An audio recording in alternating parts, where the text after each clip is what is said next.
Hi guys! This is me, your Babs, and welcome back to my mini vlog. So today's video, kasama ko yung dati kong ka-work na si Rianil at si Karen sa first job ko sa Tacloban. So nagkaayaan lang mag-lunch sa XYZ. Tapos ayun, sinurprise sila ako ng welcome home or pearl na cake. So napaka-sweet talaga ng dalawang to.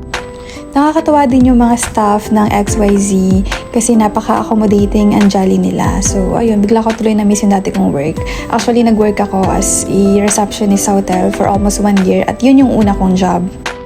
Ito, naalala ko pa, sabi ko sa sarili ko, ayoko mag-switch ng industry. Kasi ang gusto ko, kung ano yung pinag-aralan ko, yun lang yung gusto kong maging trabaho ko.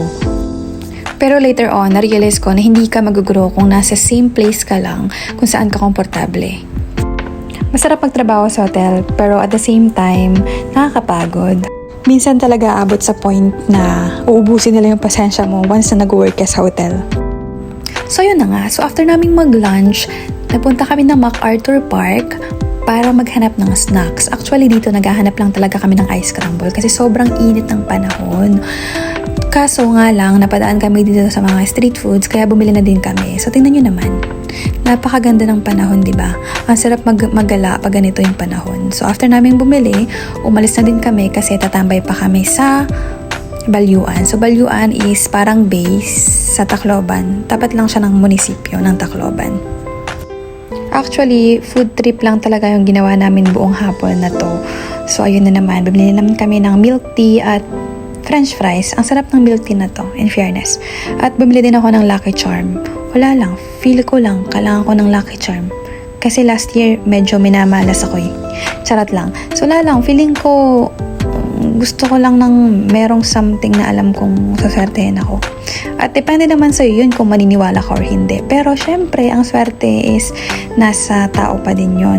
Kung paano ka magsisikap sa buhay, paano mo gagamitin yung mga bagay-bagay na meron ka ngayon sa tama. Ganun lang yun. At syempre, manifest na din tayo para swertehin.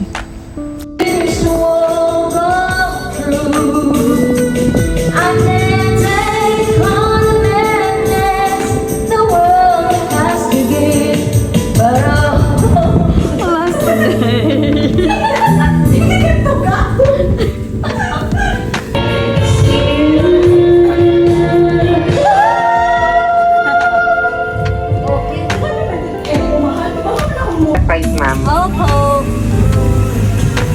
Tapos duha ka cook float. Okay po.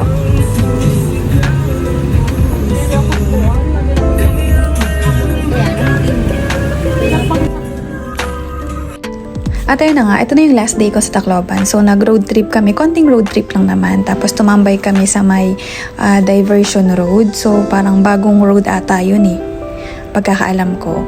Tapos madami din tumatambay doon ng mga sasakyan, mga motor. Kasi nga, ang ganda ng view kasi makikita mo yung San Juanico Bridge. Lalo na pag may ilaw yung San Juanico Bridge. Ang ganda. Kaso during that day, wala nang ilaw yung San Juanico. At syempre, dinaanan na din namin yung dati naming pinagtatrabahuan kung saan kami nagkakilala. So, ito pa. Meron pa ako sa inyo kwento. Iyan, matagal na yung bulaklak na yan. Tapos iyan, yung Rose Pharmacy na yan. Diyan ako bumibili ng kape, yung creamy white na kape. Grabe ako sa kape dati.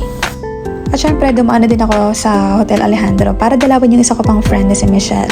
On duty siya ngayon kaya hindi siya makalabas. Kaya ako na mismo yung pumunta sa kanya para mangumusta at makipagtsikahan ng konti. At the same time, makibalita or makachismis. So that's all guys. See you again on my next vlog. Bye!